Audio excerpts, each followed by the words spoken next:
Good evening. I'd like to call to order tonight's meeting, the Zoning Board of the Zoning Board of Appeals in Independence Township. Today is Wednesday, October 2nd, 2024. If you'd like to join me to open the meeting with the Pledge of Allegiance, please. I pledge allegiance to the flag of the United States of America and to the republic for which it stands, one nation, under God, indivisible, with liberty and justice for all.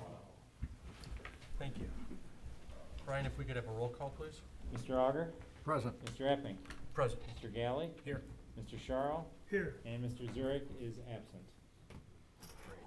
We have 4 members. We have a quorum tonight. Gentlemen and everybody here, we have a agenda in front of you. It's available at the front door. It was published online.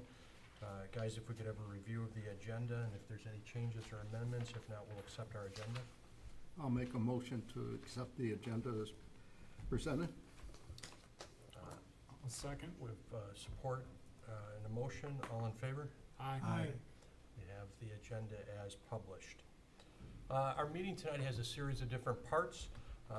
Before we begin, we'll have a call to the public, then we'll go through unfinished business. We have no unfinished business tonight. We'll go into new business, and then we'll look at our minutes from the last meeting. So this is the call to the public. This is an opportunity for anybody in the audience, doesn't look like we have anybody online, to come and speak to the Zoning Board of Appeals, and therefore our whole community, on anything that's not on the agenda tonight. So if you have anything at all on your mind that's not on the agenda tonight, now's be the time to come on up. And to sign in too. Sounds good. Seeing none, we'll close unfinished business and we'll move to new business. The way we'll operate tonight's meeting is I'll call each agenda item. We have 4 agenda items tonight. I'll call each into the record. I'll explain what is being requested on your application. We'll then ask the applicant to come in, give us your name and address, and then walk us through your application and what your requests are, what we should know about your property or the circumstance, and what might make it unique and want to go there. I'd ask everybody tonight, both the applicants and anybody else in the room who's going to speak, if you could sign in at the door if you haven't already. That way we'll make sure that our meetings are accurate with your names and addresses. Also, please give your name and address when you come up to speak. Our process will be, again, that you guys will come up, tell us a little bit about your project. We'll go through maybe an analysis of the ordinance, some question and answers from the board. How do I get this thing? We'll open it up to the public, anybody else in the room that wants to comment on that application. We'll look to see if we've gotten any emails. We'll bring it back to the board and the applicant, and ideally we'll make some type of a resolution on each case tonight.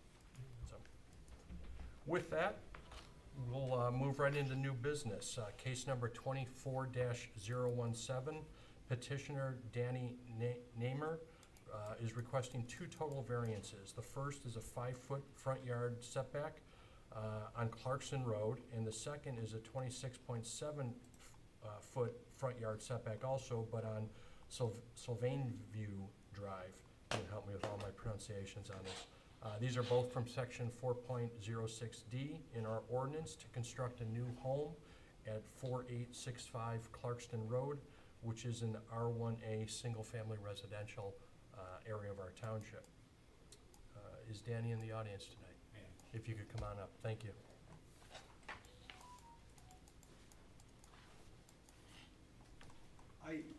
I have some packets here. Again, if you could just start with your name and address, My name is please. Danny Nemmer, Cedar Creek Construction, 8 Emerald Point, Linden.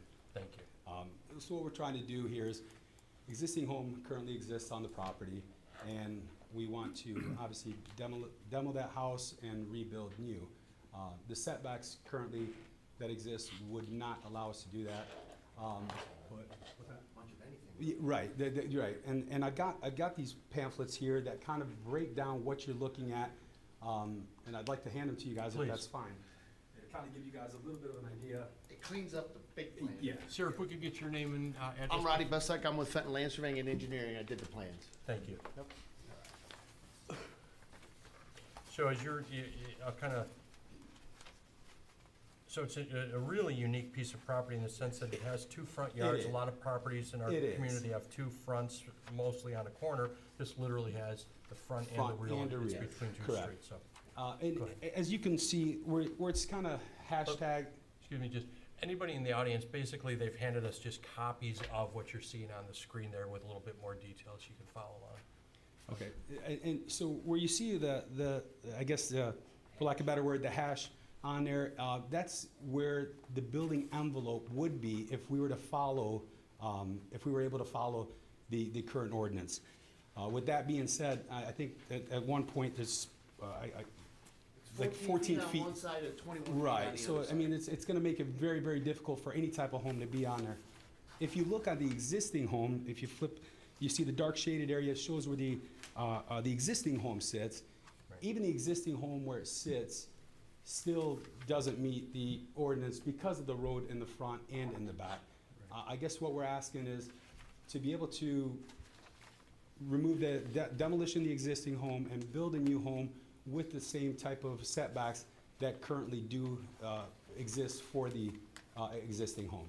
And if you look at the neighbors on either side of this property, they kind of are in the same scenario where they have a detached garage, which one neighbor's 10 foot away from the property line. Even this existing home has a existing garage with around 10 foot from the back of the property line. Less than 10 foot, yeah, you're right. So what we're proposing is to put up this house here that we're looking at on that property, and the next page over kind of shows you where it would sit and how it would sit on the property. Okay, great. So there's an existing home, there's an existing shed, and there's an existing garage. Correct. All of those are gonna come down? Yes. Okay. Yes. And the two variances, so in the R1A area of our town, areas of our township, required to have a 40-foot front yard setback by variance.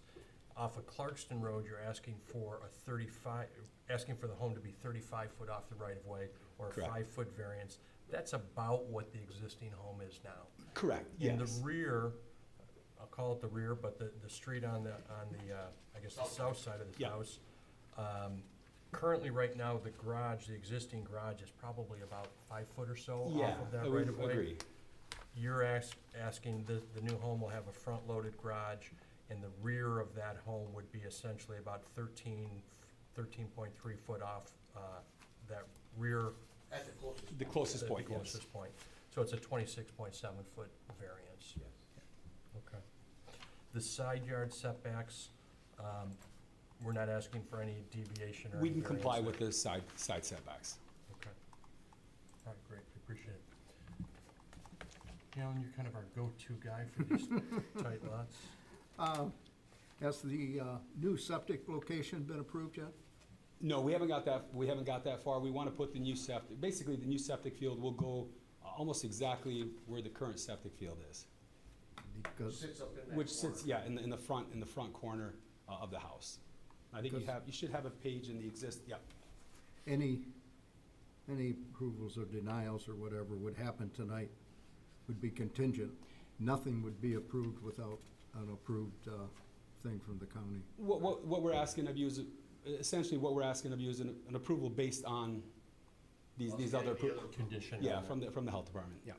What about this driveway already comes off Clarkston Road It does, to the yes. existing garage? I was out there today and the roads are so bad out there behind your house. They were even working in the front on pumping out some manholes out Yeah, there. yeah. The county was today, so.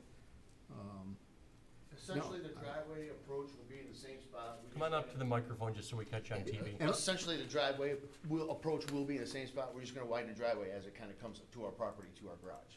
Okay, just to clarify things for the chairperson, our minutes are done by remote, so please only one speak at a time, because she has to listen to the recording to get our minutes, so that you get the right minutes when you get approval. That's fine.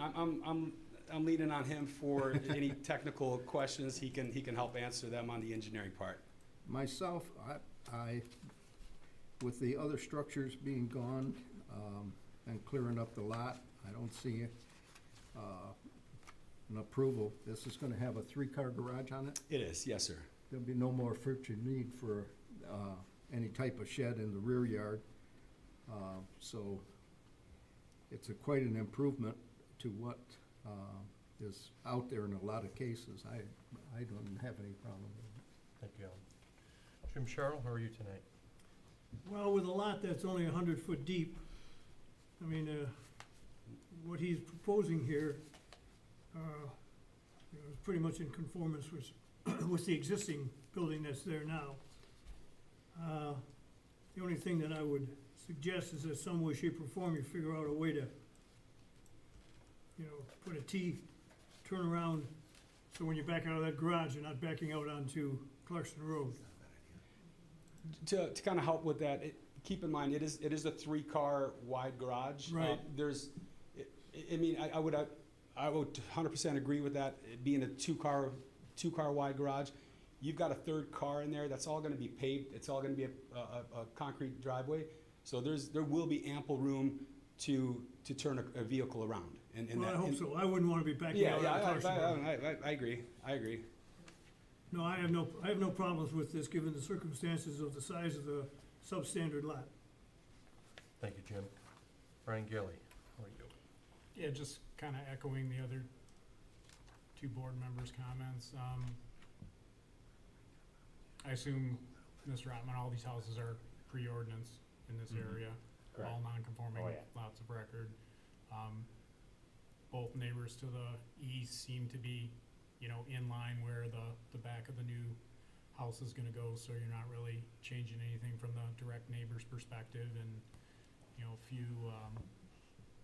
few plots down to the north show even, possibly over setback lines. Were there any neighbor cards returned or comments returned to you internally? No. Okay, that's all I have. Brian, do you have anything from the building department, Well, planning yeah, department? I just was looking at the elevation and you've got a door wall on the back, so I assume that's gonna be a deck. Yeah, But, yeah, cause the challenge is gonna be, if they approve a variance tonight, it's already into that 13-foot. We allow a 10-foot, encroachment into the rear setback for decks, but with this being approved at 13.3, it's technically the front yard. And, it's gonna be a challenge to get something in there. Well, there were actually let me, that's what I want to, I agree, that's what I want to say. So rather than doing a Stairwell. deck, we could do a concrete patio, on there, like a concrete slab on there, which I just from past experience, you can run that directly up to the property line. But, which we're not gonna do that, but just to give them some sitting area in the back. So you'd have some type of some type of a platform and then stairs coming down to that? Well, so it's gonna be, if it's, wouldn't necessarily even need a platform. If we have 2 stairs or less, we could just have off the sliding door, do a couple steps down, or even. Well, it looks, It's a daylight. if I'm looking at the lower right-hand image, it looks like that. It's not gonna be a daylight window, no. This is just kind of just an example of what the house is gonna look like, but no, they're not gonna be daylight windows. Okay, all right. So there will be no stairs going down. So that rear sliding door is gonna Standard be basement. almost that grade. Exactly, Okay. exactly. All right. So maybe just a couple steps going down to meet a concrete slab. Okay, all right, Perfect. that makes sense. Is there anybody in the audience tonight that'd like to comment on this project? Seeing none, I'll bring it back to the board for any additional questions, thoughts, or a motion.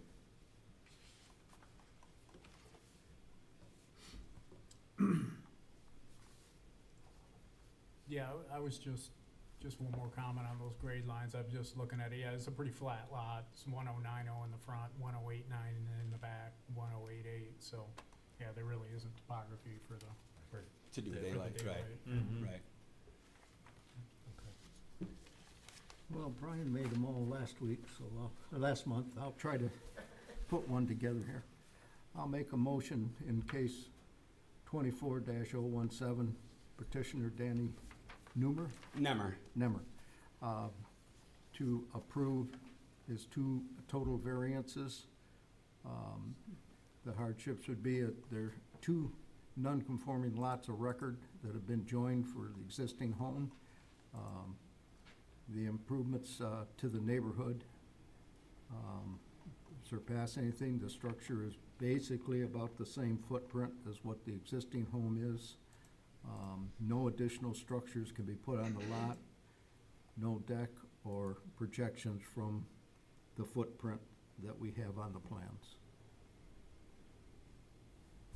I'll second with, your comments earlier about the septic approval and placement verification of the foundation.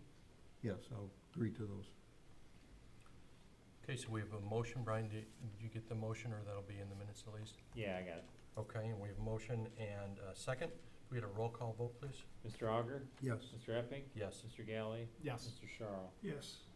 Great. Thank Your, you. your ordinance, or your variance has been approved. Just keep working with the building department. Will do. Thank you guys very much. Appreciate it. And be sure to verify where the foundation is going before you pour it. Yeah, will do. Will do. All right, moving on tonight, we'll move to the second case, case number 24-018. Todd Braden, petitioner, requesting a 4.2-foot side yard variance from section 4.06D in order to construct an addition to an existing home on another non-conforming lot of record at 9881 Maramora, which is also in the R1A, single-family residential. I was out at your home today. It's certainly a beautiful area out there. Oh, you saw it today? Yeah. Yeah, the lake is beautiful out there. But tell My us name's a- Todd Braden, 9881 Marmora. Thank you. But tell us a little bit about, you've got an existing home. You're also on a non-conforming lot of record. It's kind of a, I think I counted It's like a 7 drink sides shaker. on your lot, and you're gonna build an addition. Yes. Well, the bottom example includes the driveway, but I would like to install the asphalt driveway into a concrete pad and build an attached garage to Okay. the house. The reason I need to do this is my son is paraplegic. He's in a wheelchair most of the time, but he is able to be ambulatory with arm crutches, and he just recently got his driver's license. So you can see from the top example, there's some stairs. We park at the top where the Marmora is there, and we have to go down those stairs and get on. There's a little deck or a little porch leading to the house. And he's fallen several times. Now that he's driving, he's got to take these arm crutches up these somewhat slippery, depending on the conditions, to get. Locked out? Hang on Yeah, just it- 1 second, please. Both our screens froze, and mine's black now. I don't know. Sorry to interrupt you. No I'm worries. just getting hacked.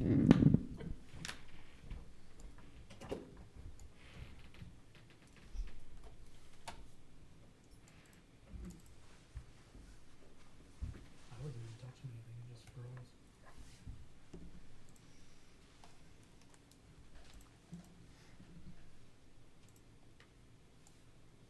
Technology's great when it works.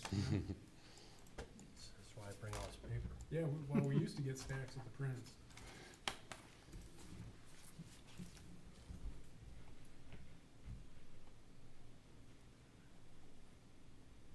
Let's see here, second share with you.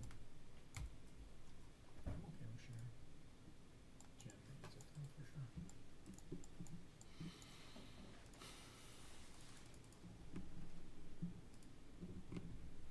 It's weird that they both froze at the same exact time. Yeah, interesting.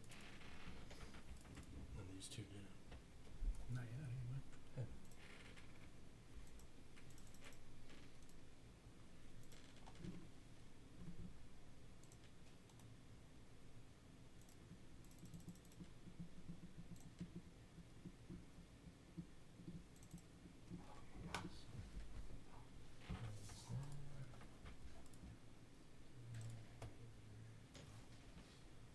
Similar things happen when I'm out to the site on my phone to look up the file, and all of a sudden it'll all disappear.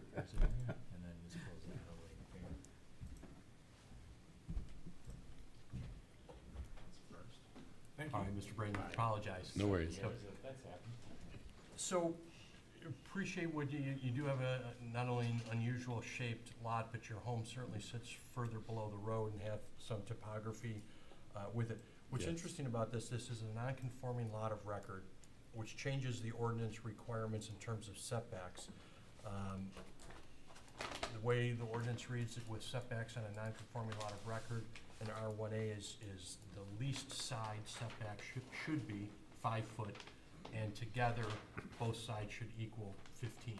So theoretically, 10 and 5. On the north side of your home, you've got, according to your survey, over 17 feet on the south side, the northwest corner, I'm sorry, the southwest corner of the existing house is actually only 8 or 9 inches from the property. Right.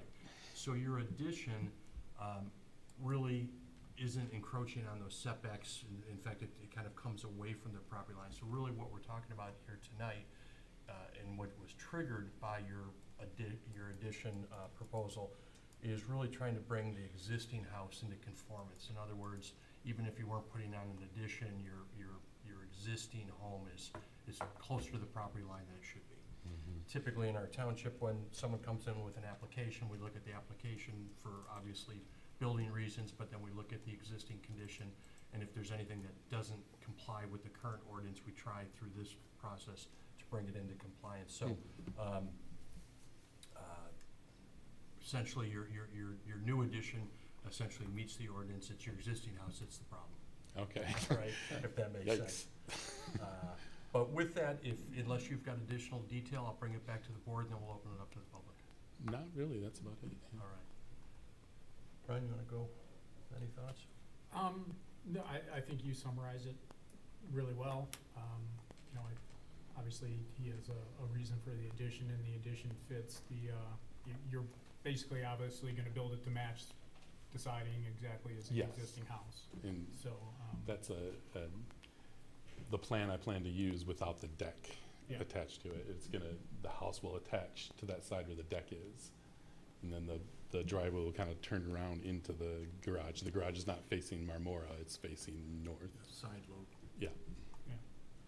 so yeah, I don't have anything else at this time. Jim?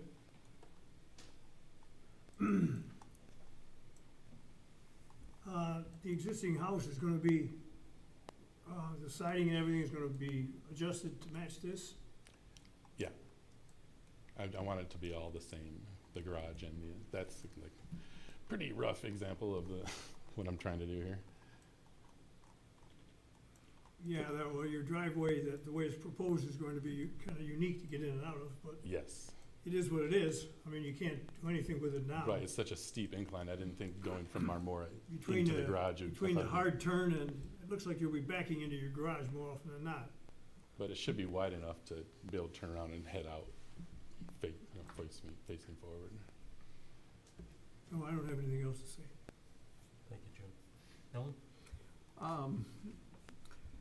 With the layout, who owns the lot to the north of you?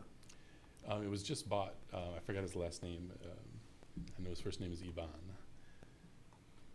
Is there any, have you talked to him about purchasing any of the property from him that might help you in the front? Yeah, well, That little he triangle? just bought the property and then that little closer to the road, that Yeah. spot that I would love to have because it would make this whole plan different. He just built something there, so I can't, You built something there? I don't know. That little notch. There's just a little shed up there, so there's like a dead tree in that area. See how, Right.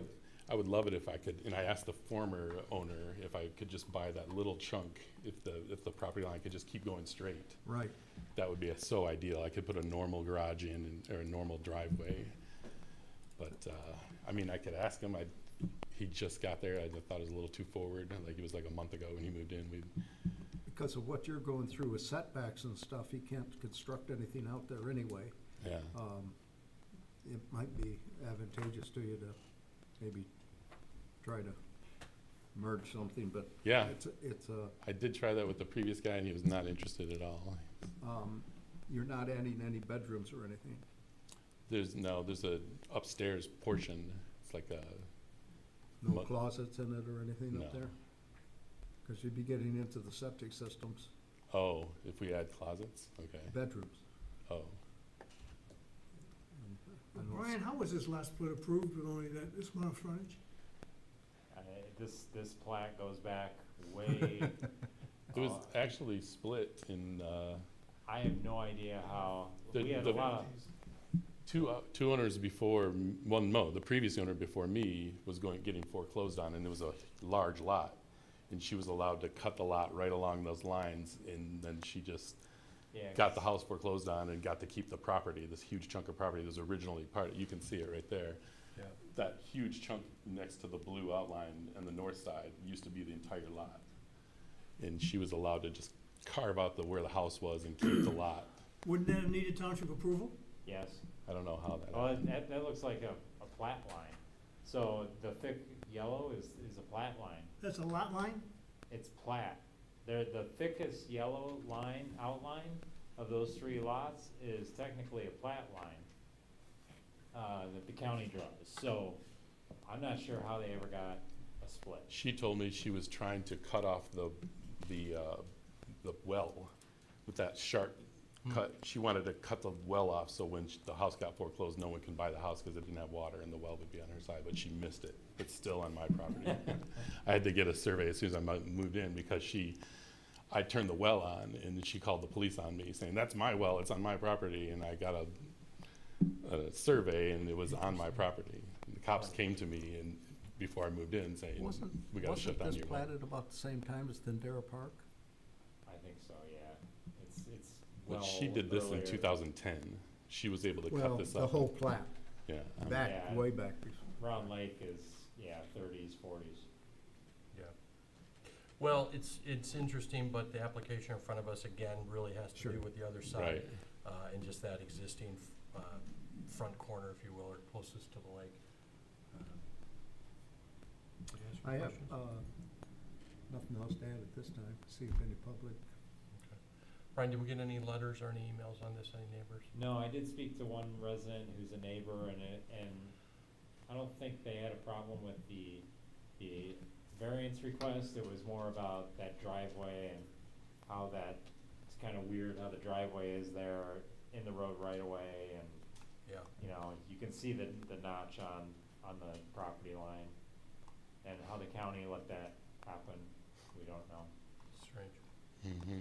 Is there anybody in the audience tonight that'd like to speak on this application? Sir, you can come up and give us your name and address, please.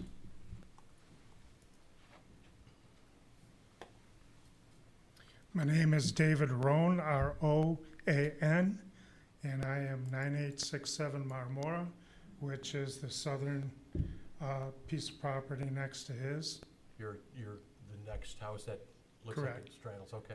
where that triangle's in. Yep. And from my perspective, I have no problem with them building that close to the property line. It's been that way since the 50s. Understood. My grandfather bought that lot between where my house is and his side of his house. They didn't really care about offsets or easements or anything else. So Yeah. it is what it is for the benefit of both his sons and their safety, because I've seen them slipping and sliding trying to get down from the driveway. The only right thing to do is to make it accessible to their kids. I appreciate that, Mr. Roan. Thanks for coming tonight. Is there anybody else in the audience that would like to speak on the application? Seeing none, we'll bring it back to the board.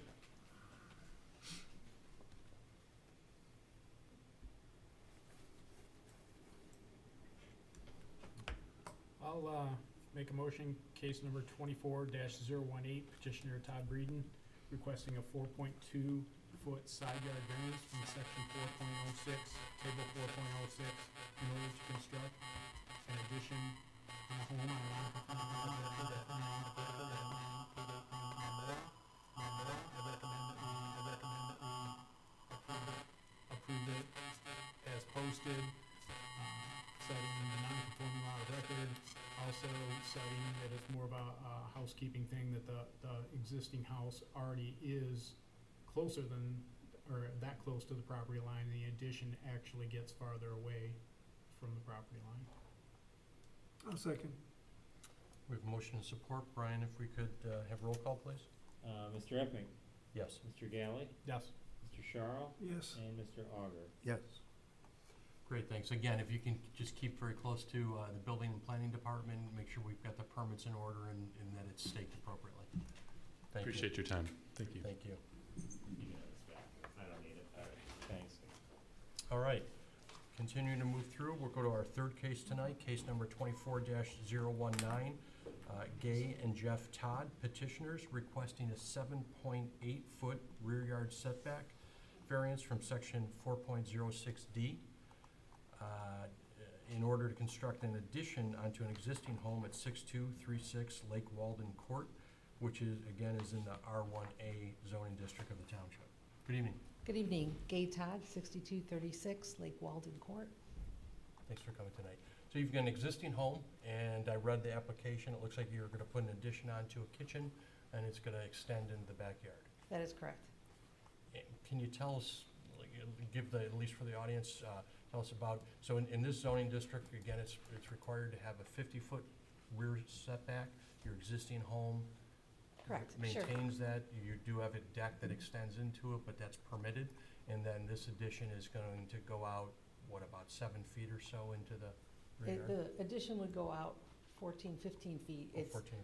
the 7 feet is beyond the setback variance. So the variance setback is at the peak corner of our family room, and then we're looking to put an addition on the kitchen and open up the wall between the family room and the kitchen. Several of our neighbors in the community have done that over the last 10 or 20 years.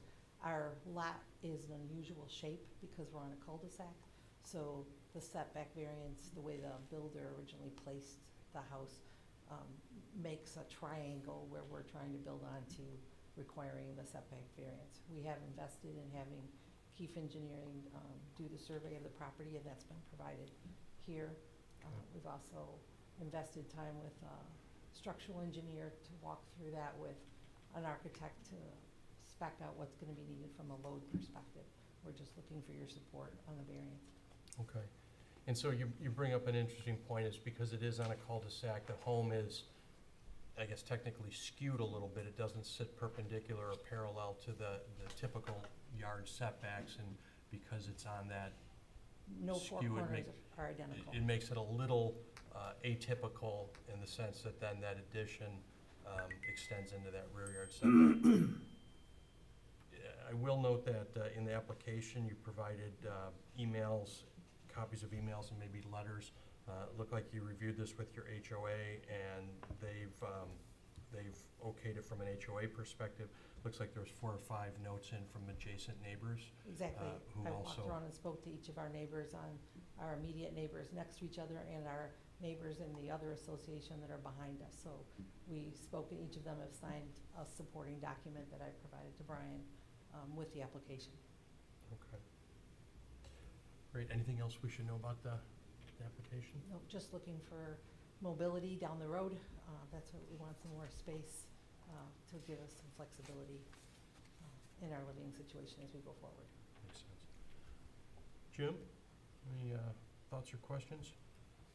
In your application, you make a statement here that says the home was placed further back than some of the other homes, reducing the rear yard.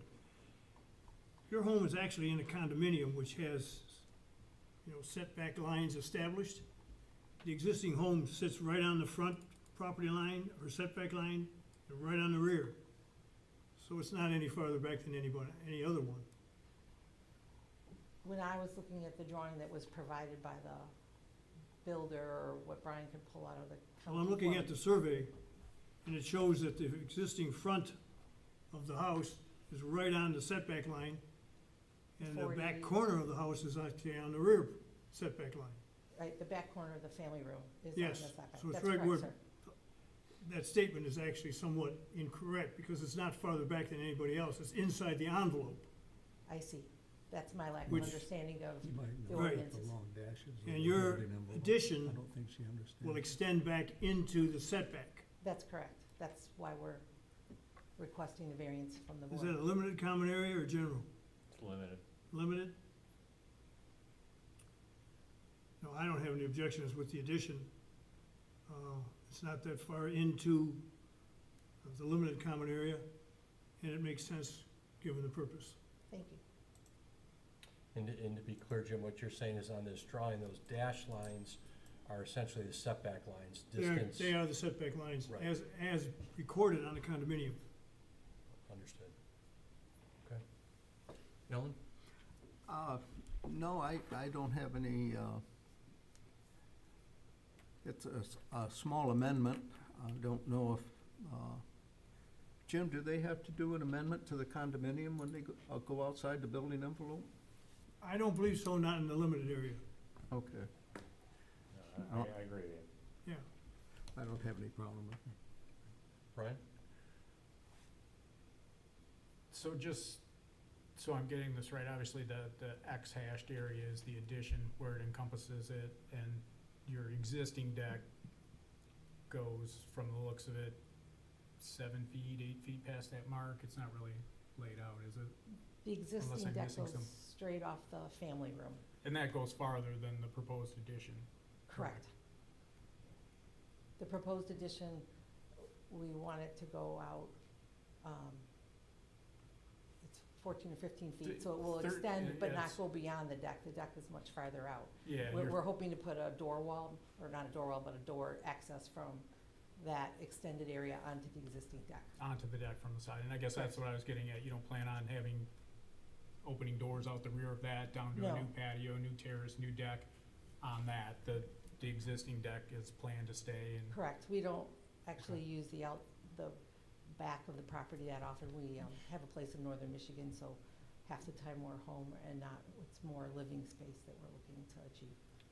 And just a question for the township, other than her support letter, did you hear from other folks on it, or no? No, she provided all that. And I actually commend you for documentation. doing that. Most people don't do outreach, and that's what Thanks. we tell everybody on the planning commission and the zoning. It makes it easier if you let people know what's going on beforehand. That's all. Thanks, Brian. Brian Ottman, anything from a building department or planning department point of view that we should be aware of here? No, I think, Ms. Todd gave us, she really worked with us to get all the right documentation so she could come in and get this done, and I think, once she finalizes the building drawing, she just turns them into the building department and we'll look at it. Okay. Is there anybody in the audience tonight who'd like to speak on this application? Seeing none, I'll bring it back to the board. Mr. Chairman, in the item of case 24-019, Gay and Jeff Todd requesting a 7.8-foot rear yard setback variance from section 4.06D, table 4.06, in order to construct an addition to the home. I recommend that we approve the variance. I'll support. With, do we need footing, stakeout, do you think, on this one, it being this, so small? Well, for being consistent, it probably makes sense. If you modify it to include a foundation survey. Verification. Okay, I concur. So we have a motion, we have a second. I'll explain what that means in just a minute. Brian, if we could have roll call, please. Mr. Galley, Yes. Mr. Charles, Yes. Mr. Auger, Yes. and Mr. Epping. Yes. So, Ms. Todd, what that means is, and we do this typically with any type of addition or encroachment into a setback, is we ask as part of your construction process that you verify with a survey company the location of each of the corners before the foundation is poured, so that the building department can inspect it and make sure. In other words, we're giving a real specific, 7.8-foot variance, so if it's 7.9, that's too much. So we want you to make sure that you're accurate. So the result of that requirement will probably mean a 6 to 8 week delay if we have to engage Keith Engineering to do that again because of their timeframe for their CAD/CAM department. Is that what I'm understanding? I'll let the building department understand how they verify that and whether, we just have to have some type of verification on the township's point that it doesn't encroach, through no ill intent or anything, but some builders are just a little, bigger is always better. So we just want to make sure that it doesn't encroach further. Understand. That just is another financial investment just to get to the point of actually the construction phase. Understand. Understood. Thank you. Thank you. Good luck. Brian, you looking at something on your mind about that? No, I mean, our building official's back there, so Ms. Todd, I would suggest you just talk with Dave back there, and he can talk to you about when he's gonna need that. Should be fine, Right. you don't wanna make a mistake. Thanks very much. All right, Moving on to our fourth case of the evening. Everybody doing okay? Anybody need a break? Case number 24-020, Gardner Signs petitioner requesting 3 variances. The first is a 26.02 height and a 442 square foot area variance from section 12.04B. The second variance request is a variance from section 12.06E to permit a larger EMC than allowed by the ordinance, and a 15-second message display, so kind of 2 in 1 in that one as well. And then the third variance request is a variance from section 12.08, section A5, to permit color and images on the display board in order to construct a new ground sign at Pine Knob Music Theater and Ski Resort at 33 Bob Seeger Way, which is in the recreation zoning of the township. Good evening. Hi, how are you? Good, how are you? Good. Mia Asta, 1087 Naughton Drive for Gardner Signs. Thank you for having us this evening, considering our request. It's an honor that Gardner Signs is able to represent Pine Knob for this exciting endeavor. We, as we all know, Pine Knob is a beloved cornerstone of the Clark's community. They've just celebrated their 50th anniversary when they rebranded to Pine Knob. So we want to recognize that. When they did rebrand in 2022 back to Pine Knob, the venue reclaimed its original name. It's also updated its logo to reflect a vintage yet modern aesthetic inspired by Michigan's scenic landscape. And I guess that can go hand in hand with the feel of Clarkston, while very scenic out that way. It's a commitment that Pine Knob has taken on to modernize and enhance the concert goer experience while preserving the venue's rich heritage. In partnership with us, Pine Knob has introduced a new monument design featuring the electronic message center, as you can see in the drawings. This is an innovative addition that will provide real-time updates and improved communication for travelers along Sashba, demonstrating their dedication to integrating the contemporary technology while honoring its legacy. The variances we are asking for today are essential for this modernization effect. We propose that the sign, while it's slightly shorter in height than what the original sign is, it's going to be a little bit longer, and that is to help accommodate the overall design with the logo and the message center. The new base of the design is only 6 inches longer than what the base is on the existing sign. Yet it's, again, designed will create a larger visual presence compared to the existing sign. So as you look at the drawings, you see the new proposed sign looks a lot bigger. It's in reality not that much larger. The upgraded message center will feature vibrant colors aligning with today's technical standards. This enhancement will increase visibility along a dynamic contact that highlights not just concert, but also the possibility of events for the ski resort. A larger full-color AMC is not just about aesthetics. It fits seamlessly with the overall design and balance of the sign. So it's not just protruding out by itself like the existing sign cabinet is.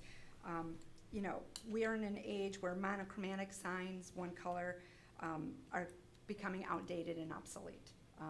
I have James Baker with me. He is with Electromatic, and he can speak to that as well.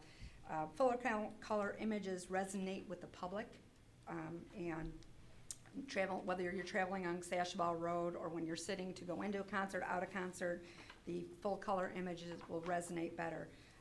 You know, for instance, if a concert such as, like, if you know who Thomas Rhett is, was appearing, and we just had the picture of Thomas Rhett on there with the date, you're gonna have a much larger impact versus just a black and white screen saying Thomas Rhett 9/25, you know, for the date of the concert. You know, and research does show that shorter durations have an impressive recall rate of 83%, capturing attention of a minimum of over 500 viewers as they pass by. So we stand here today before you to request the approval of our variances to allow Pine Knob to modernize the monument and continue being a big take in the Clarkston community and a overall iconic, unique venue. Okay, great. I appreciate that overview. So our township has spent, probably in the last 6 or plus years, a lot of time with our sign ordinance. And it's important, and obviously Pine Knob is an important part of the community. We've got a lot of important landmarks in the community. If it's okay with the board, I went through the ordinance, and I thought it'd be important to kind of read it into the record, at least my understanding of the ordinance, how it applies to this, how some of the differences on Pine Knob requests are, and maybe the existing sign. So it's interesting, our township has different sign districts. This is actually in sign district number 7 Yeah. out of 8. And so what the ordinance, I think, has done is said different areas of the township have different types of signs that may or may not be appropriate for those particular districts. District 7 is on Sashabaw Road. It goes from 75 down to Clarkston Road. So it's a fairly short distance. Obviously, Pine Knob is probably the largest property on that section, but there's a handful of properties. EMC, I wasn't exactly sure what that meant, so I went to ordinance, electronic message center, so it's essentially the LED display. EMCs are permitted within our sign ordinance, and they're permitted specifically within a ground sign, and it is based on a percentage, which I'll get to in a minute. Signs have a setback. We have a 15-foot setback. I didn't see anywhere in the application what the setback is from the road, but, I'm sorry? They're good. They're good, yeah, and because it's not a variance, my assumption is that it's good. What I noticed in some of your dimensions, it looks as though the sign, to your point, is a little bit, essentially the same size, maybe grows a little bit, but it looks like, based on the dimensions in the packet, that the base of it's actually about 2 foot further back from Sashabaw, so it appears, at least in the documents, that it's Right. further from Yeah. Sashabaw than the current sign. Yeah, and the length of look, it's gonna go further back into the driveway, that's Right. where that, length It's is. been added to the Yes, now east side. further, we've had conversations, where the setback is, there's that sidewalk right there, that's Mhm. right in front of the sign, so very important to know that, we would be back from that, So there's no setback encroachment, but what you're saying is it's actually moving further away from the road, which I think is good. It provides a little more safety. The ordinance calls for 6-foot maximum height for a sign in this district. This height is actually requesting a 32.02 foot height. So that is one of the first variances, the 26.02 variance in height. What's interesting, as you point out, is that the existing sign is almost 36 foot tall. correct. So, although this is requesting a variance, it's actually almost 4 foot shorter than the existing sign. Correct. The width of the sign, again, according to your documents, looks like the new sign's gonna be about 18, a little more than 18 foot. It looks like the existing sign, at least as it's measured, the sign itself is about 20 foot where it kind of cantilevers over the sidewalk. Correct, So again, it's the new sign's actually reduced in overall width correct. from the existing sign. Our ordinance says that a sign in this district should be 50 foot on one side or 100 foot total, square feet. That's square feet. The sign area that you're applying for here is 492 feet plus another 158. Is that right? Am I square The feet or four square hundred inches? ninety-two includes the message center signage. It does include it. Yes. The variance then request is for 442. That must be for both sides, so it's 442 Correct, and yes, 442. Okay. And so that variance request is for 442, where 50 foot is approved. What's interesting to me, just kind of proportionally, if you look at the overall mass of the existing sign, height, width, and everything, and the new sign, this one's a little shorter, a little girthier, but it's probably pretty close, I would think, just visually to more or less the same area. The existing sign does not have an electronic message center or display. Obviously, it has kind of the old school letters. Our ordinance allows 25% of the existing sign to have an EMC. You're asking for 158 inches, which maybe I've done the math wrong now that It's you've explained 32 it. square feet. It's about 32 square feet, which is, Yeah, is really about a 7% increase overall. So 32% total. 32% Percent total total of the compared to sign. 25% Yes. total. So it's about a 7% or even though it's a big display, it's an incremental increase Correct. to the ordinance. So that's a variance request. The message length, our ordinance requires a 2-minute sequence of messaging. You're requesting a 15-second variance, which we'll get into, I'm sure, in question and answers in a little bit, but that's a variance request. Our ordinance requires white lettering on black screens. You started to get into, I'm sure we'll have more questions about this request is for color. And so there's really probably 5 or 6 variances buried in within these 3, and we've talked a lot about those. I've got a handful of questions that I went through, and I've got, maybe, and guys, if you don't mind me, if I just keep going, or if you want to jump in too, we don't have to be quite as formal, but I wanted to get a little more background just on Pine Knob itself, and I recognize that you guys represent the sign company, but you always hear all the time, it's the busiest amphitheater in the country.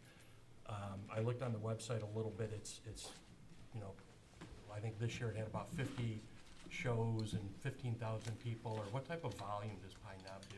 Yeah, Elmer Straub, I'm with 313 Presents, 33 Bob Seeger Drive is the address. We do 50 shows. Our goal and our budget's a little different every year, but it's right around that high 40s. 50's a pretty decent run of shows. Okay, so many 100,000 people come each year. 600,000 this year, right?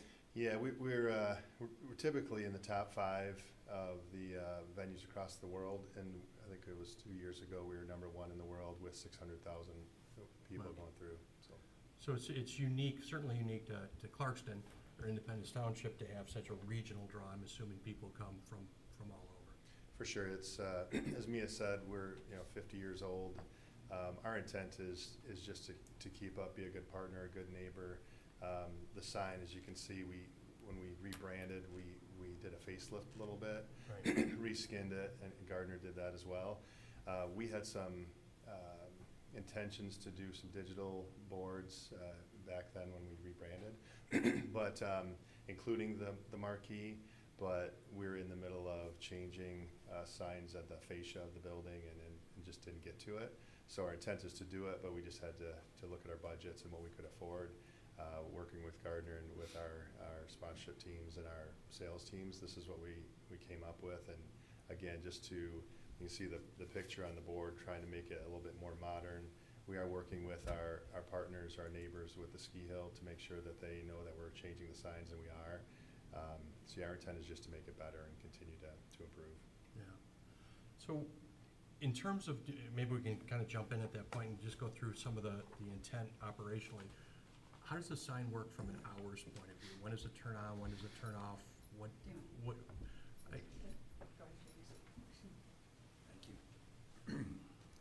James Baker, representing Electromatic, the manufacturer of the LED display, 23409 Industrial Park Court, Farmington Hills. Thanks. So the question is, and I don't know if it's a technical question or an operational question, but concert starts at 7 and it ends at 11.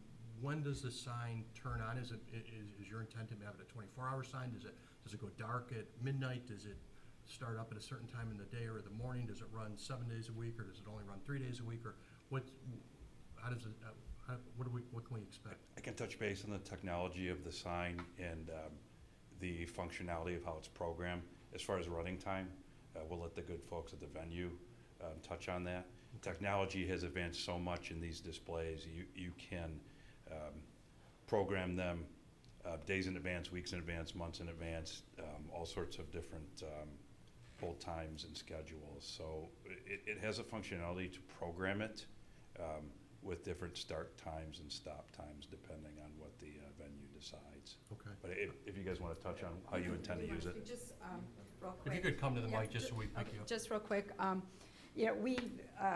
we've been in business, 70-some years, and we've partnered with Electromatic on message centers for well over 20 years. Number one, they're a Michigan-based company, so that's why we partner with them. But typically a business, their units run 24/7. Okay. Because it's displaying a message. So, but again, I'll let Elmer speak more to it, but typically industry standard is they run 24/7.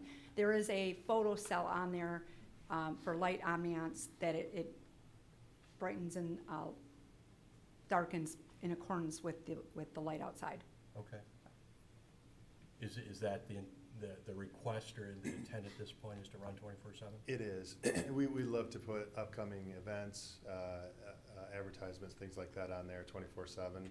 If there's a reason that we'd have to, bring it back a little bit, like in the later hours of the night or the early hours, I think we're totally willing to work with whatever ideas you might have with that. But as Mia said, that the intent is to keep it running, so we Okay. can promote upcoming shows. Is that, and I ask, I live on Sashba, I live about a mile from there, so I drive by at all hours of day and night. And I just don't know, for me, and we'll hear from the board and from the public, if at 2 in the morning or 3 in the morning, people are making concert decisions, I don't know.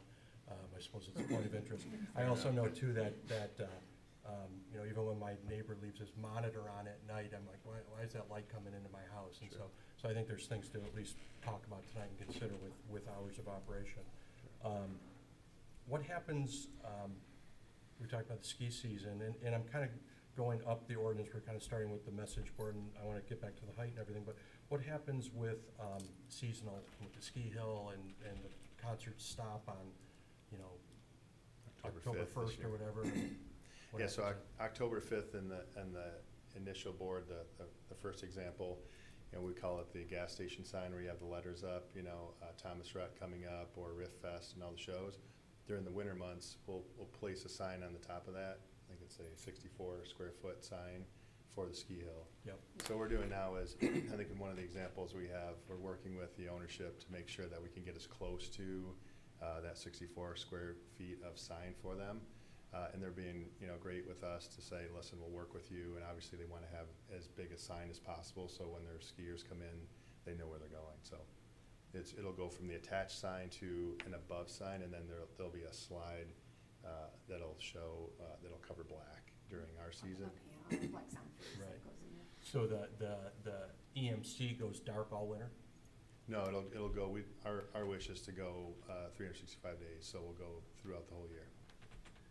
And would that advertise skiing in the winter, or is It can, and we're in the middle of talking with them now, again, as good partners, say, listen, if you'd like to promote Clarkston schools, coming up with this deal, don't miss your chance, those types of, maybe they have a piece of ski inventory. swap? Ski swap's huge. Yeah. But theoretically, you'd be advertising concerts in February as well, coming That's up. right. Yeah, right now, Memorial Day. we are putting shows on sale. Thomas Rhett is a real example of a show that's gonna play next summer. So at this point in time, we're working on budgets for next season, including holds for concerts and actually putting them on sale that are confirming. And so those shows will start plotting in. Okay. How about, maybe you can walk us through the science, logic, reasoning behind 15-second switching. The ordinance calls for 2 minutes. I work in an industry where I've had opportunity to work with billboards, and they switch every 8 seconds. So I understand there's different frequencies, but what's, if it switches too much, it becomes distracting. People don't get the message if it stays too long. But I guess maybe I'd like to hear from our planning department of historically the 2 minutes and why you want to deviate from that. Yeah, I can touch on that. Good reference with MDOT and the 8-second hold time in the billboard industry. When we set these, again, I mentioned with the software, there's much flexibility on how we can adjust those hold times. So it could be 8 seconds, it could be 15 seconds, it could adjust from there. And we also look at ISA standards, International Sign Association standards, and we review that based on the size of the LED display, the signage, the distance from the road, the miles per hour, the traffic, so on and so forth. And then with the concerts in the list of scheduled events, in conjunction with that, we believe the 15-second hold time is appropriate, but the software does allow for that flexibility in order to change that. Okay. Where with MDOT it is 8 seconds with the highway billboards. Right, okay. from a, again, maybe from an operational point of view, you know, we as a board look for reasons, justifications to deviate from the ordinance. So, again, we'll open up, sorry to be dominating this guy, but, That's fine. you know, what, you know, I'm suppose from a business point of view, it makes sense. From a messaging point of view, the technology's there, but what's the difference between 2 minutes and 15 seconds, or what's the difference between 30 seconds and 15 seconds? I recognize that we're on a 5-lane road. I recognize that the traffic is going 50 miles an hour, except for coming into concerts, so there's a distance thing there that probably similar, obviously less than the highway. But maybe walk us through what you're thinking with marketing or operationally. Yeah, sure. The fourth person to introduce. So, good to meet you, everyone. Scott Newman, also with 313 Presents, 33 Bob Seeger Drive. So, from a logic standpoint, we're really having to account for a couple different situations here. The first is usual traffic flow on the road that is going 50 miles an hour. The other is when we are having a concert or it's busy ski season and traffic is obviously moving much slower pulling into the venue. So the logic there is at 50 miles an hour, sight lines for this proposed sign are usually somewhere between 600 feet to 1,000 feet. So at 50 miles an hour, in about a 15-second span, you're basically traveling that distance. So one car, by not rotating too frequently, you're ensuring that driver isn't overly distracted and has the ability to see and process the entire message. However, when traffic's moving much slower, 15 to 20 miles an hour for a concert, having a shorter time, such as 15 seconds, isn't appropriate so it doesn't distract them, but at the same time, you are able to rotate through more pieces of content to maximize the impressions and the different pieces of content that those drivers are seeing. Okay. And to speak to Scott's point on that, I think during concert season, it would be relevant to be able to change it every 15 seconds for, especially when there's inclement weather. I know when there's a few times I've been on the line just at home, and because I follow them on that, it'll say, they have this message, concert is postponed, please stay in your cars, and things like that. So that would be very advantageous to be able to change that frequently for all those people waiting in line to get into the venue during inclement weather time as well. Makes sense. I guess I'll stop there and ask you guys what your thoughts are. I just wanted to cover, again, some of the ordinance and the technicalities of the ordinance and the side, what we've covered with Brian signs, has and a comment. go from there. Yeah, Brian? you mentioned kind of what the planning commission's rationale was back when we redid the sign ordinance because of the Gilbert versus Reed decision. We added this section in, and we looked at the same standards of speed. There's a whole formula that goes into the display time. And I know the planning commission was very conservative with this portion of the ordinance because it was brand new. And yes, Sashaba is a high-speed road. We've approved, I think, 2 or 3 EMCs so far, and we literally go out with the clock and make sure everything complies with the colors and the fonts, and but I understand their logic, but from the planning commission's point of view, we took a very, very conservative approach at that time, and so far it's been successful. This is really the first request where somebody's wanting to do over and above the colors and imaging, beyond the black screen, white letters. What was the planning commission's conversation, thought process for the black and white? They didn't want, I think they looked at our neighbors to the south and the amount of colors, and they were big on dancing and scrolling and all of that too. They wanted it to be basically like a PowerPoint slide, it just next image. Right. But the colors, they just felt like it would look too, I don't want to say Las Vegas, but kind of, it's just too much color, and that just leads to more distraction. I'm not saying that this sign in particular is distracting. What I'm saying is that was their impression at the time. I mean, this was 2020 when we did this. Right, and technology has changed. I will say, just from personal experience, learning more about billboards as I work with them, you know, 8 seconds seems like, wow, that seems crazy, but I think we've all driven down a highway and you don't really even notice they change. 8 seconds is longer than you think, and so 15 seconds in some cases might be an eternity compared to 8 seconds. 2 minutes might seem like it never changes, so I understand that.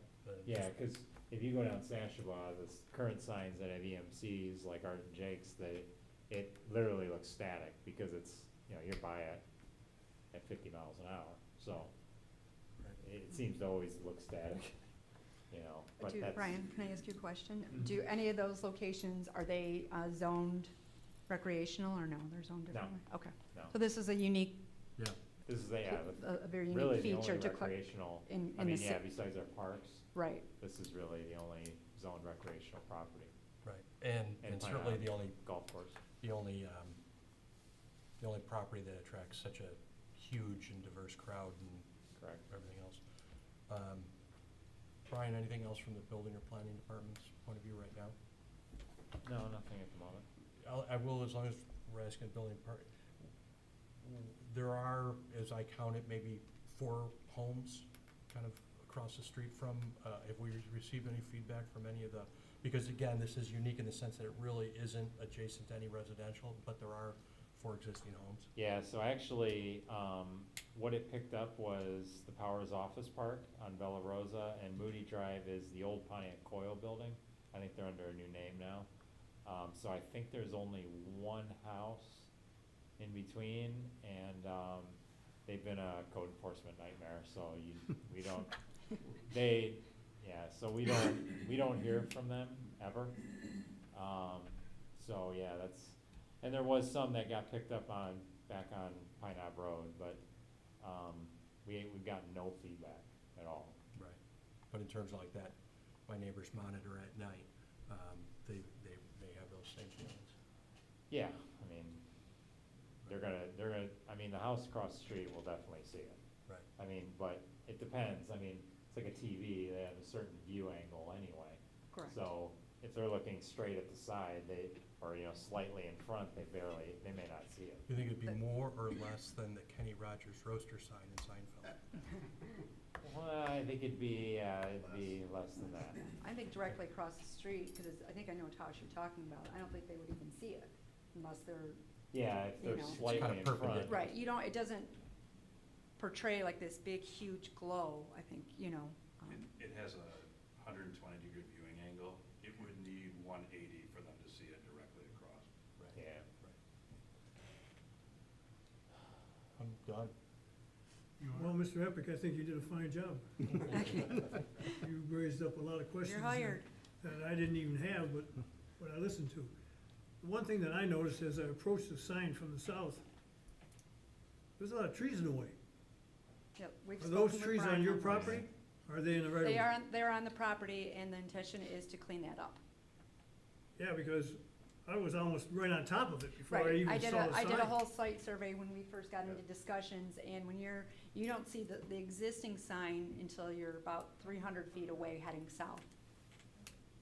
Or heading north, I'm sorry, yes, Right, heading north, yeah, that's, Yeah, and so I that's- spoke with Brian, and we determined that that little patch of landscape is on their property, so they can clean that up. so you are gonna clean that up so it will be more visible. Yeah, that is our intent. Okay, But not any of the big stuff that's behind it, it's all gonna stay to Right. keep the picturesque atmosphere of Pine Knob. that's all. Right? No, yeah, good summary of the points, Jim. The, size-wise, facelift-wise, I don't think I have any issue with that. As you obviously stated in your comments, it actually is shorter and overall probably around the same square footage. Much needed facelift, in my opinion, to make it more appealing. The sticking points become, hey, yeah, you could say, make the electronic sign the same as the old sign, and you stated, it was like a 7% difference plus minus. Right. So is that noticeable? So it comes down to me, to the frequency. I understand from their perspective, when you're driving that fast, you're capturing one, most likely it's gonna change once, so you're capturing two. with Mr. Ottman's comments, the big thing was to err on the side of safety. A few of the commission members thought that, you know, it's gonna be flashing and scrolling and people are gonna be looking at it and crash. Now, obviously, it's, you know, no scrolling, no shrink in, shrink out, you know, it's a static image, so it comes down to me, to be a frequency thing and, you know, the overall display thing. But the rest of it, I don't have an issue with. So I will say, after, you know, living a mile from it for the last 15 or more years, I do like to see who's there and who's coming next, and I suppose the frequency would allow me to still do that. Who's there and who's coming next, we always note that. Keep Ellen? your eyes on the road, Jim. That's right. You were here some months ago making a similar presentation for the existing sign, correct? It was the Yeah, facelift, Yeah, well, it was just to redo the structure on the outside. We did not come for the message center at that time, as Elmer stated. As they've all stated, the sign ordinance was redone recently Right. to bring things into more accord, whatever you want to call it. Like the gas station across the street, the pole sign came down. Cracker Barrel wouldn't come in because we wouldn't allow it, a pole sign. Your EMC sign, that probably came about when Alex's Restaurant came in on White Lake Road and Andersonville Road, the requirements and. the requirements that he proposed, that was a planning and development amendment, and those elements that he proposed, we basically turned into that ordinance in 2020. So a lot of those standards that he proposed himself were outlined into the new ordinance, because we saw how it looked and it worked, you know, for that application. Right. I've lived in the township 70-some years, and within 2 miles of Pine Knob. Pine Knob's a great center. It's done a lot for the township, the schools, with the graduations that go on there. You talk about the speed, it's marked 50.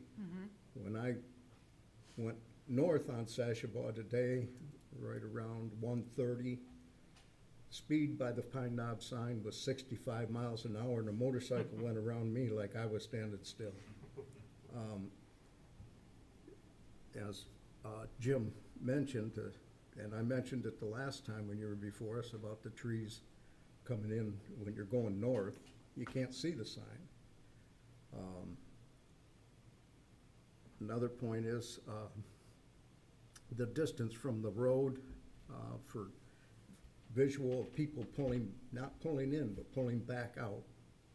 We've allowed a sign at a shopping center that was placed too close to the road, and it's caused multiple accidents, almost people getting hit from people pulling out of the shopping center, let alone pulling in at a higher speed.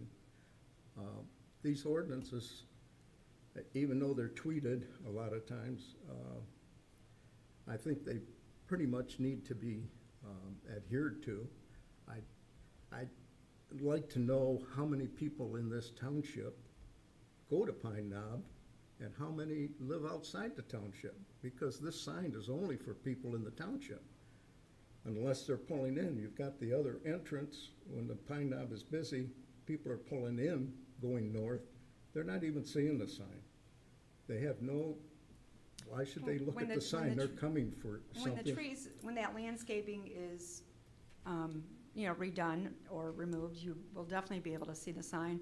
And as far as other people besides people in Clarkston seeing that, I mean, I don't know specifically how many people there are in Clarkston. I don't know what that population number is, but 38,000.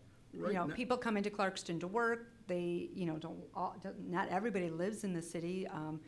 Other people who have families come into the city of Clarkston. I can speak to myself years ago, many, many years ago, prior to me having a family, being married.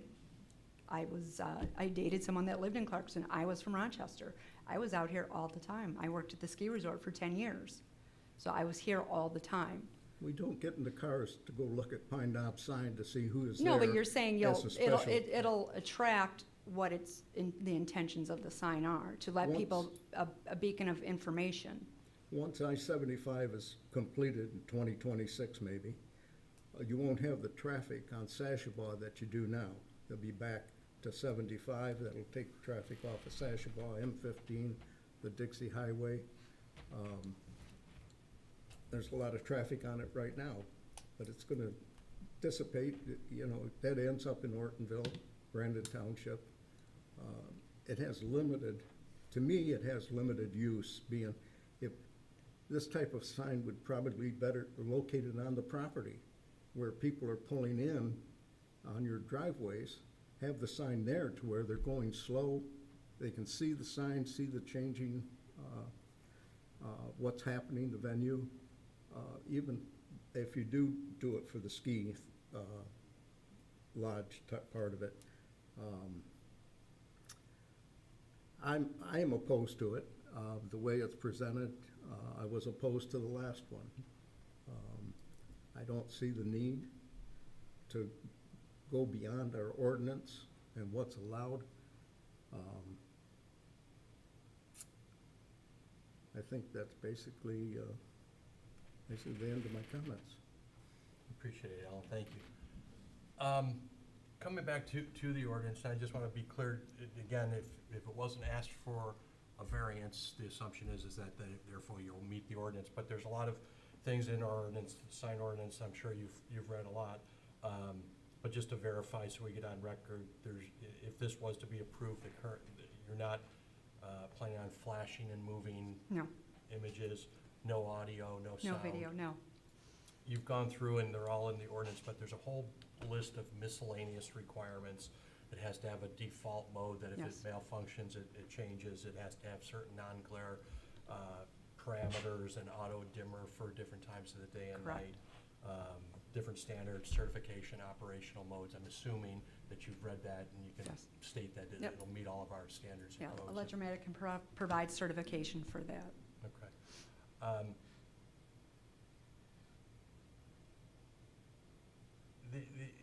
I'll tell you, you know, we're at that point where, well, let me do this before we go a lot further with us. Let me open it up to the public. Is there anybody in the public who would like to speak on this application? Yeah, just anybody in the public? No one online, right, Brian? So now we'll close public comment. We'll come back to you. Yeah, I wanted just to address, so I think I understand what you're saying about the driving in, but I think that is when, as Mia said and Scott alluded to, people going 50 and maybe even faster on Sashabaw.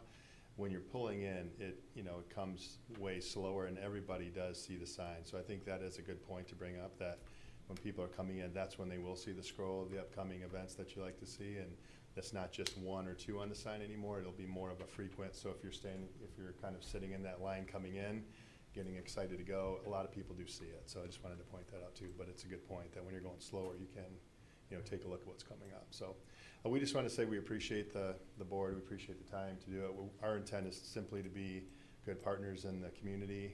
We've said that, and we want to continue doing that, be good partners, and we want to adhere to the rules. We are asking for a couple of variances, but we just want to continue to grow and keep Pine Knob as a great member of the community. So. Yeah, we appreciate you being here, and it's been a good 50 years. My opinion, Alan, and following up on some of the things, is I'm one of those guys that thinks signs can be iconic and should be, kind of, when you have such a unique use in a community. I do think that it's good for the residents, but I think the visitors do, and it's obviously signs are kind of a marquee of, hey, you're here. And, the world is famous for different iconic signs, and I think Pine Knob, this has an opportunity to become, a bit of a landmark for the community, and I think there's value in that.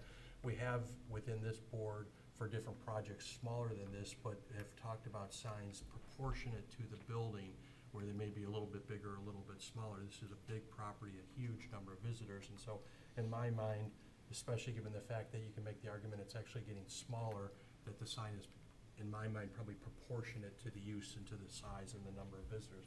The big issue that I'm not resolved with yet is the hours of operation. And I'm just not convinced that there's a need to let it go all night. Now, maybe there is. And I don't know what the other board members think on that, but in my mind, just kind of thinking out loud, like, if the concert's end 11 and it takes a long time to get people out of there, and, you know, if it was to go either dark or darn dim, at 12 or 12:30 or something, and then fire back up at 6 in the morning or wherever those morning commute starts coming. To me, there seems like there's gotta be, you know, the acknowledgement that we still are a small town, that we do have residential people here, that when I'm driving, you know, at 2 in the morning to pick up my kid from somewhere, I don't wanna be assaulted by a big bright sign. And so, to me, I'm interested in your guys' opinion on that. And then I'm also trying to see if there's seasonal needs, you know, July 4th weekend is a big concert weekend, but February 12th maybe isn't, and, you know, does it change seasonally? Obviously, it's darker those times of day, so maybe you can make the argument signs are more important in the winter than in the summer, but, so the hours of operation and the seasonal operation to me, and then, I know this is probably more of a contract between you and the ski hill, but just as a resident, to me, I think it makes sense to leave skiing up there the whole time, because there's probably an awful lot of people that come to concerts and don't realize that there's actually a ski hill there too. And so if I'm them, again, that's probably a business thing between the two entities, but it doesn't make sense to me to hide it during the year, but I'll leave that up to the business decisions. But from a township point of view, if we're gonna advertise our good businesses, and we've got lots of them here in Independence Township, why would we not advertise to a lot of people that are, these 700,000 people that are coming to these concerts?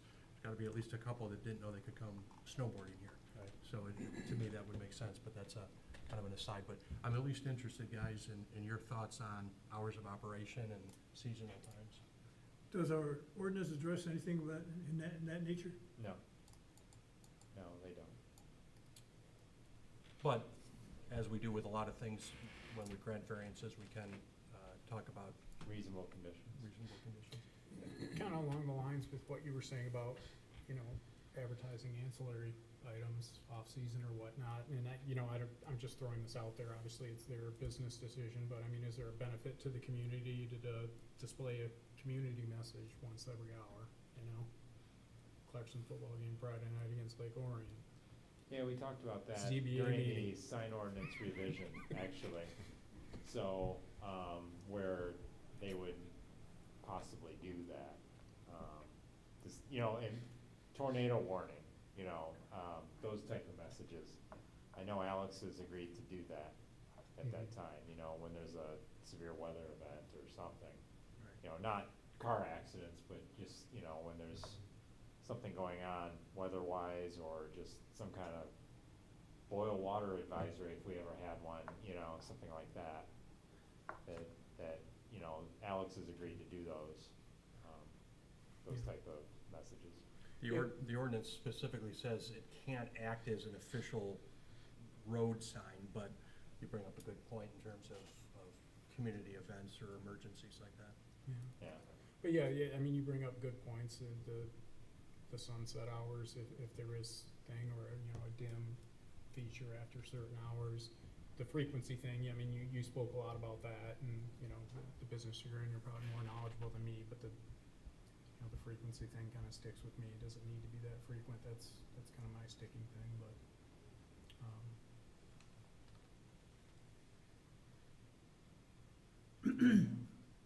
What is our allowable frequency now? 2 minutes 2 minutes? between messages, yes, And they're proposing 15 seconds. 15 seconds. 2 minutes, you'd see it from Fleming's Lake Road all the way to the sign. Yeah, and past it, yeah. yeah, and I don't know how we settled on the 2 minutes. I think it was just a battle of attrition when we were creating that ordinance. You Yeah, know? it was not, people didn't want it flat, like turning every couple seconds, and we ended up at the 2 minutes, you know? There's a big difference between 15 seconds and 2 minutes. Absolutely, Well, yeah. Yes. I think they mentioned on Drastic. Dixie Highway at the planning commission meetings, just I watch them all the time. Down at Andersonville and Dixie, the oil change, That's, that yeah, was blaring, high Yeah. intensity, and just constant flashing. yeah, Well, and that brings up a good point too. When you're on Dixie, you have these old legacy properties that are 100-foot frontage, 50-foot frontage. So if you have 10 different signs in close proximity in a close area, you know, it can become distracting. And Yeah. this property is a one-off. It's the only one in the township. It's unique, and you know all the stated reasons before. So you're not competing with other advertising. Right. So you won't have the same effect as our neighbors to the south. Again, I would anecdotally say 15 seconds is just too fast, but then as I got to know the 8 seconds on the highway, which frankly, sometimes you drive by, I'm like, boy, I wish, you know, that would change so I could see, but it's not, you know, 8 seconds is surprisingly long, so 15 seconds is nearly double it, I suppose. What are your guys' thoughts on the hours of operation?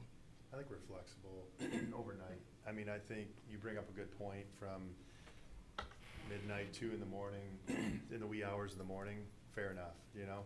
I think the seasonality, if you will, I think that's something we'd like to keep throughout the whole year. With partners and shows coming up, as I mentioned, we have shows going on sale now, and so that's gonna continue. And the Christmas light show you're gonna have.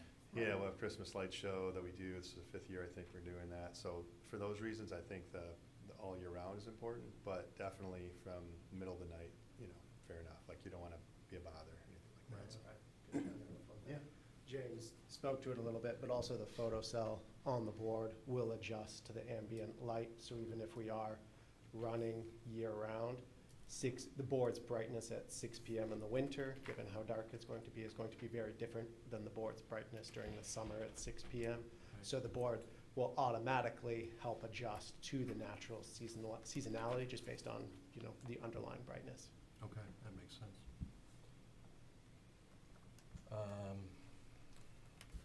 It's probably the sum total of all my notes.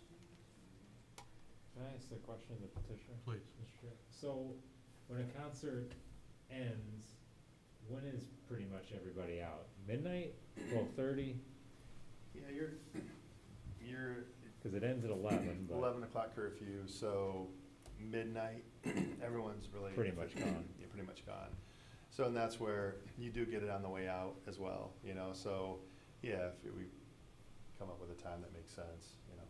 Yeah, our goal is if you had a great time at Thomas Rhett, let's be showing other country shows. Are you guys getting paid by Thomas Red here for?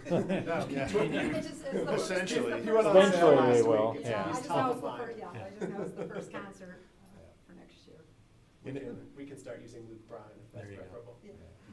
Kid Rock is pretty much a There you go. There, You know, you mentioned people leaving the concerts and that.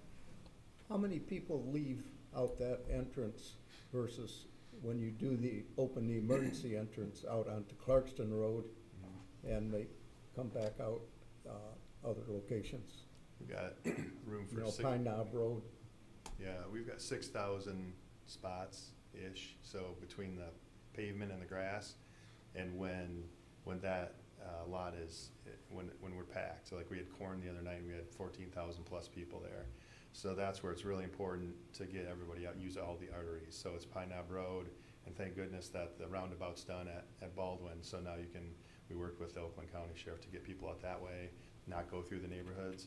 And then, yeah, you've got a big portion that goes out the main entrance, but then you do have that emergency entrance that's used after 10,000 people, which is, and we And you talked. still use the Pine Knob Road exit. Mhm. Clintonville will be back open here another Yep. 2 weeks or 3 weeks. They're almost done with that roundabout. That'll Yep. be a Siamese to the Clarkston Road. That's right, and it's a big deal, you know, when So, all those- I'm back to the sign. How visible is it to the people, and the need for that type of a sign that big at that location? To me, it's not serving the purpose that you're saying it is. And I'm opposed to the location of it that close to the road, but that's where my original it denial. won't be any closer to. I know, I was against rebuilding the sign because I wanted We it back. that sign has not changed, so prior to the Pine Knob logo going there, it was DTE, so that was 10 years of that, so that's been the original sign. I know, but we could have got to move back when you came before us. when you rebuilt the sign? One thing I There's an would say is, opportunity. Yeah. no one enters in, no one enters in the Clarkston Road, that's just for egress. Right. And then, you people come into Pine Knob Road, so the main entrance is the entrance. I So that's remember when you came before the township board and got approval for it for an emergency exit, Yeah. and now it's used all the time. Well, it's over a certain threshold, Oh, yeah. Yeah. Well, no, I which do- is most of the time, Yeah, you know? yeah. Yeah. So, Our church is just down the street, so I know what you're up to.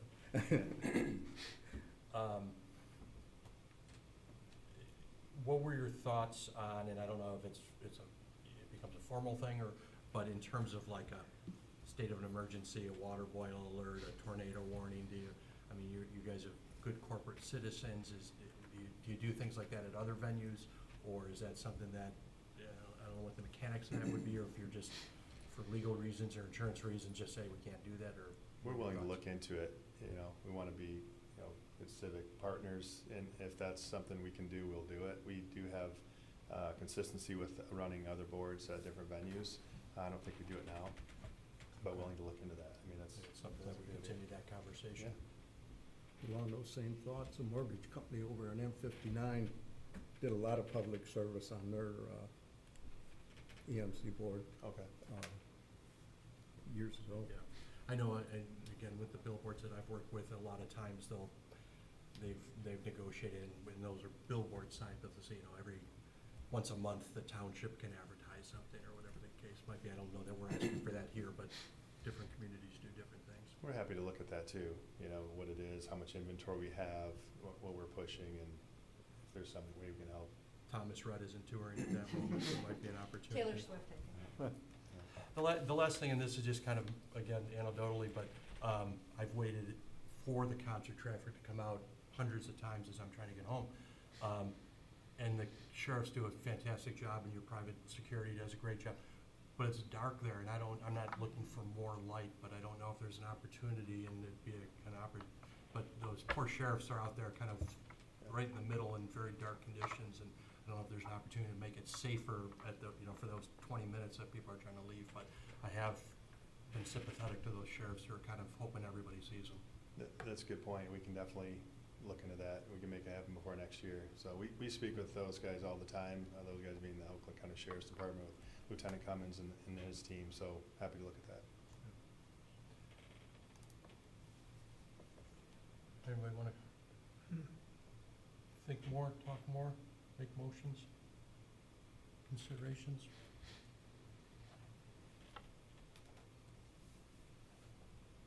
Brian, anything else that we should be aware of? nothing.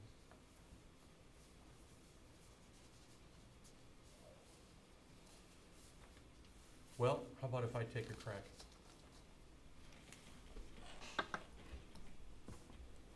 I will move to approve case number 24-02, Gardner Signs, on behalf of Pine Knob, a request of 3 total variances. The first being a 26.02 height and a 442 square foot area variance. The second being a variance to permit a larger EMC than allowed, and an ordinance and allow it to change every 15 seconds, the display. And the third, a variance from section 12.08 to permit color in images, with the conditions that the applicant has stated that they're familiar with our entire sign ordinance and all the lighting, technology, non-glare default modes and so on will be followed and adhered to, that there will be hours of operation, and that unless it's otherwise determined by the township, that the sign will be turned off at, perhaps a way to do it is, if we say the sign is turned off an hour and a half after a concert ends, does that give the venue enough time, or is it easier to enforce if it turns off It's at easier to midnight? enforce if you just give it So time. the sign will be turned off at midnight and turned on again at 6 a.m. That there's recognition that this is in signage district number 7, which is a specific area of the township, and this is a very unique use that attracts upwards of 500,000 or more people per year, and is a unique sign within the township and becomes an iconic part of the township when it's done well and maintained well. I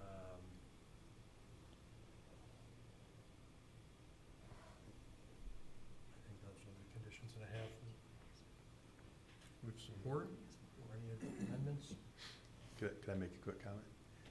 Is Let us finish this part first. I guess, discussion, did you mention anything about,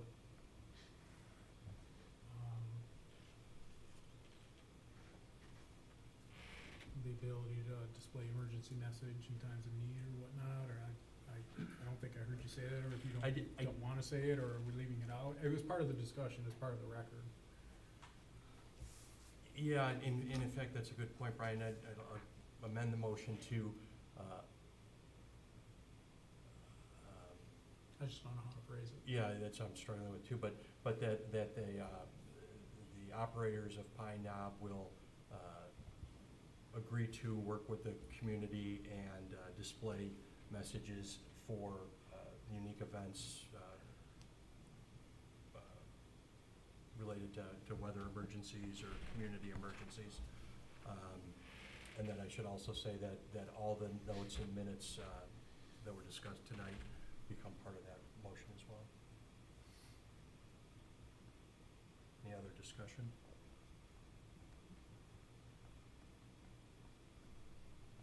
Any support? I guess, I'll second it, see where it goes.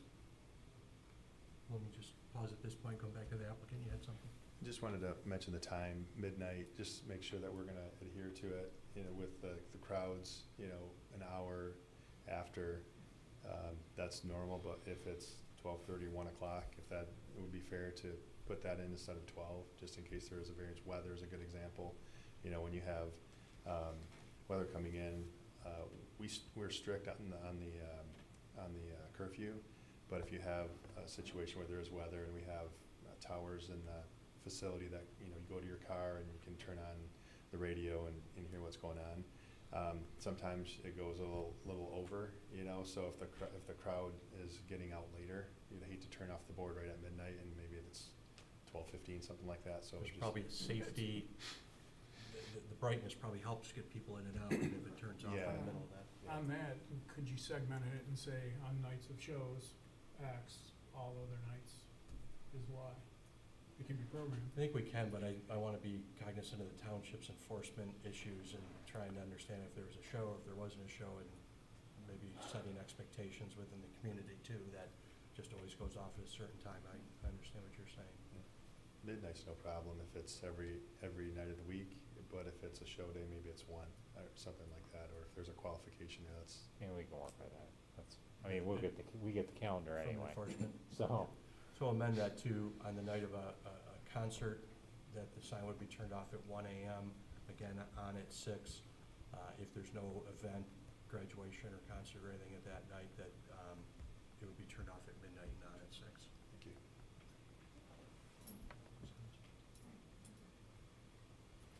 I don't know.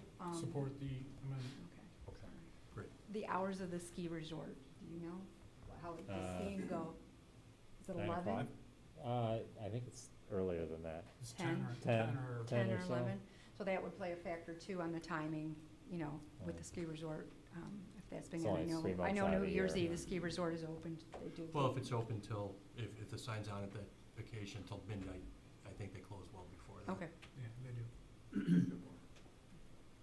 When you say turn off the sign, does that mean it's gonna go black, or does that mean it's just gonna stay looking like it, what we see here on the sign? The message center part would go dark.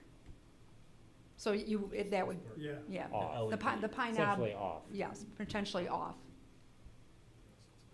That's the only part that actually fluctuates. Yeah, but the antenna is not gonna be flashing, because you have it every 15 seconds. It'll be a new message that just,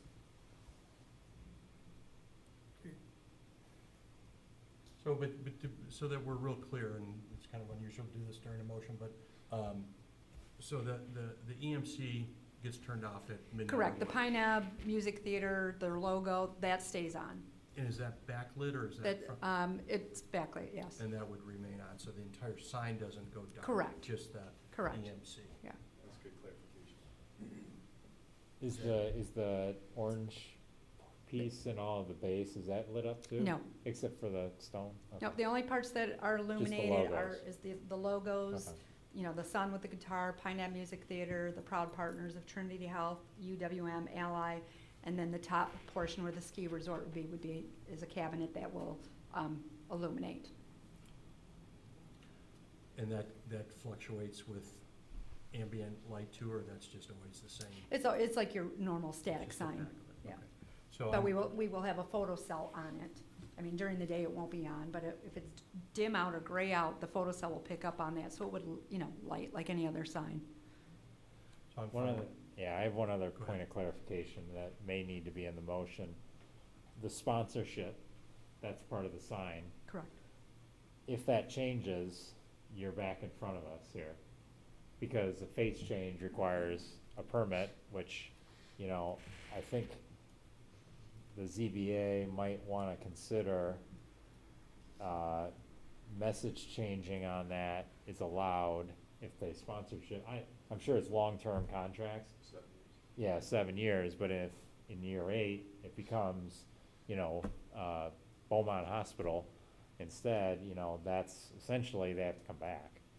Well, Um, we wouldn't have to change anything, structurally That's of the true. sign. It would just be, we could, for that area, we could fabricate, we'd be able to, for lack of a better term, you cut out Yeah, that you area, can we flip have an it. aluminum panel and it goes in, so all you're changing is that name.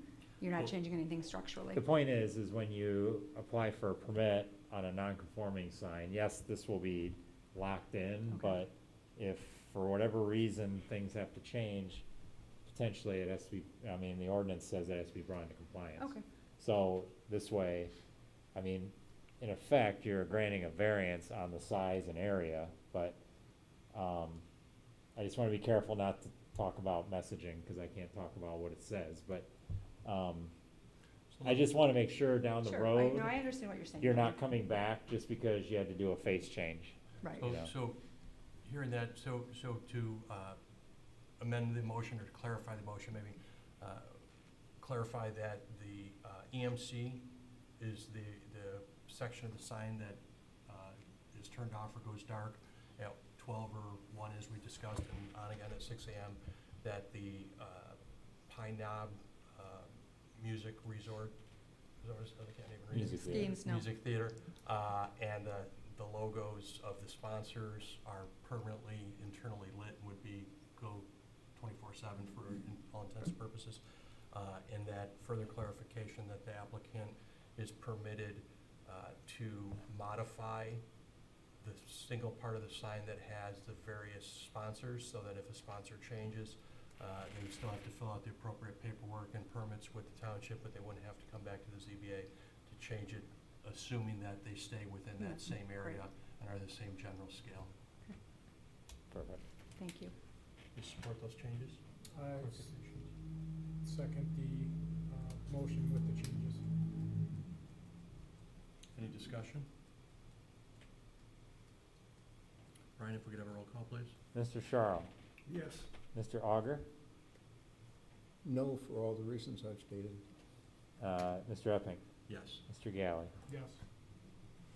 motion passes. Your application passes. We appreciate what you guys do in the community. Obviously, you know, this is important to us for all the reasons we've talked about, so adhering to this, continue to work with the township and with the residents in the community is really appreciated with such a big change to that area. Great, thank you very much. Thank you. Good luck, guys. All right, I appreciate everyone's time on that long one there. Moving on to approval of the minutes, we have in our packet the minutes of September 4th, 2024. You guys have had a chance to read those, any changes? Nobody has any amendments to the minutes. I'll make a motion to approve the minutes of September 4th, 2024 as presented. Support? All in favor? Aye. So we have the approved minutes. Meeting is still open. We have item I, discussion.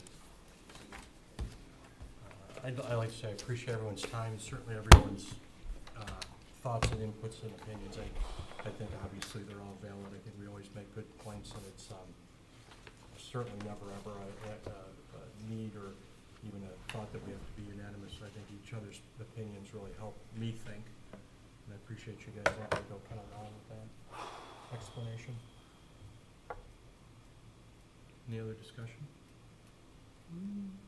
Anything from the building, planning department? Nothing to report. Building department is good? Busy. Good. That's a good thing. All right, hearing no other discussion, I'll make a motion to adjourn at 7:47. support, all in favor? Aye. We are adjourned.